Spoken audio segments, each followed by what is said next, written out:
guys, யாரையாச்சும் miss பண்றீங்க இப்போ அப்படின்னா இந்த வீடியோ பார்க்காதீங்க. என்ன மேட்டர் அப்படின்னா, இன்னைக்கு நான் ஒரு ஈவென்ட் போயிருந்தேன், முடிஞ்சிருச்சு. இப்போ வந்து டைம் 10:30 இந்த வீட்டுக்கு போல போயிட்டு இருக்கேன். கிளம்பும் போது என் ஃப்ரெண்ட் என்கிட்ட ஒன்று சொன்னான், உங்க வீடு ரொம்ப தூரம், பார்த்து பத்திரமா போயிட்டு ஒரு மெசேஜ் பண்ணு.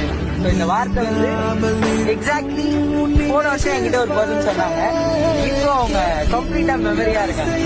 ஒரு செகண்ட் அவ்வளவு கஷ்டமா இருந்துச்சு, பேசக்கூடிய முடியல, டக்காகிற அளவு ஒரு ஃபீலை கொடுத்துட்டு போயிருச்சு. லைஃப்ல எல்லாரும் வராங்க, நிறைய விஷயத்த கொடுக்குறாங்க, அதை விட பல விஷயத்த நம்ம கிட்ட எடுத்துக்கிட்டு ஒரு மெமரியா மாறிடுறாங்க. இது ஆக்சுவலி சொல்லணும்னு நினைச்சா, நம்ம தான் எல்லாரும் நம்பிடுறோன்றதை விட ரொம்ப சீக்கிரமா நம்ம கிட்ட இருக்க எல்லா பாசிட்டிவும் எல்லாத்தையும் நம்ம கொடுத்துடுறோம். அதுக்கப்புறம் நம்ம தான் ஃபீல் பண்றோம். இனிமே அதை யாரும் பண்ணாதீங்க, பண்ணிட்டு அப்புறம் ஃபீல் பண்ணாதீங்க. இதை சொல்றதுதான் இந்த வீடியோ.